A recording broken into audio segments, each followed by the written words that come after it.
রাজ্যের গণবন্টন ব্যবস্থাকে আরও শক্তিশালী করতে সারা রাজ্যে নতুন ৫১টি ন্যায্য মূল্যের দোকান খোলা হবে। মঙ্গলবার সচিবালয়ের প্রেস কনফারেন্স হলে সাংবাদিক সম্মেলনে খাদ্য, জনসংভরণ ও ক্রেতা স্বার্থ বিষয়ক দপ্তরের মন্ত্রী সুশান্ত চৌধুরী এই সংবাদ জানান। তিনি জানান, বর্তমানে সারা রাজ্যে মোট ২০৬০টি ন্যায্য মূল্যের দোকান রয়েছে। গত ৫ বছরে রাজ্যের বিভিন্ন মহকুমায় মোট ২৫২টি নতুন ন্যায্য মূল্যের দোকান খোলা হয়েছে। আরও ৫১টি নতুন ন্যায্য মূল্যের দোকান খোলা হবে। বর্তমানে ৮০০ বা তার বেশি সংখ্যক রেশন কার্ড যেসব ন্যায্য মূল্যের দোকানগুলির আওতায় রয়েছে সেগুলিকে বিভক্ত করে সারা রাজ্যে এই ৫১টি নতুন ন্যায্য মূল্যের দোকান খোলা হবে।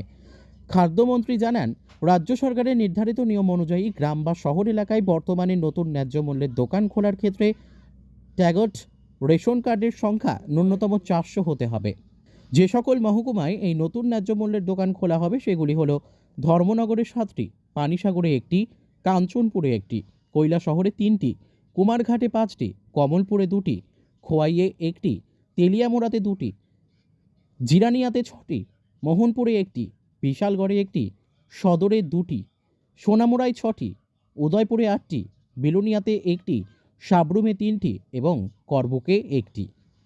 খাদ্যমন্ত্রী সুশান্ত চৌধুরী আরও জানান, ন্যায্য মূল্যের দোকানের মাধ্যমে গোমতী ডেয়ারি ফার্মের উৎপাদিত দুগ্ধজাত সামগ্রী, আইসক্রিম, দই, ঘি এবং পনির বিক্রয় করা হবে।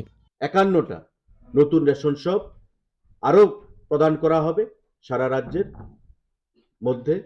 পিডিএস অর্থাৎ পাবলিক ডিস্ট্রিবিউশন সিস্টেম, যে গণবন্টন ব্যবস্থাকে আরও জনগণের কাছে পৌঁছে দেওয়ার জন্য প্রতিটা ঘরে ঘরে যেন মানুষ তার সুফল পেতে পারে। এতে করে যেমন কর্মসংস্থান হবে, নতুন ডিলার আমরা দেব, এই ৫১ জন নতুন ডিলার আসবে, তাদের কর্মসংস্থান হবে এবং মানুষের যে নিত্য প্রয়োজনীয় দ্রব্যগুলো সেগুলো গ্রহণ করতে অনেকটাই সুবিধার মধ্যে মানুষ পড়বে, এটা আমরা আশা করি এবং আমাদের দপ্তর সেটা মাথায় রেখে আমরা সেই সিদ্ধান্ত গ্রহণ করেছি।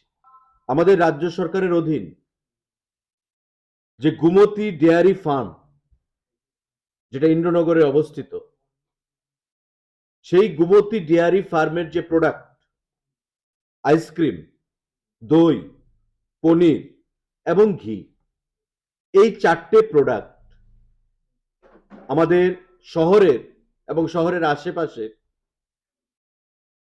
১৫টা রেশন শপে এই ৪টে প্রোডাক্ট এখন থেকে নতুন করে পাওয়া যাবে। Bureau report, news daily Bharat.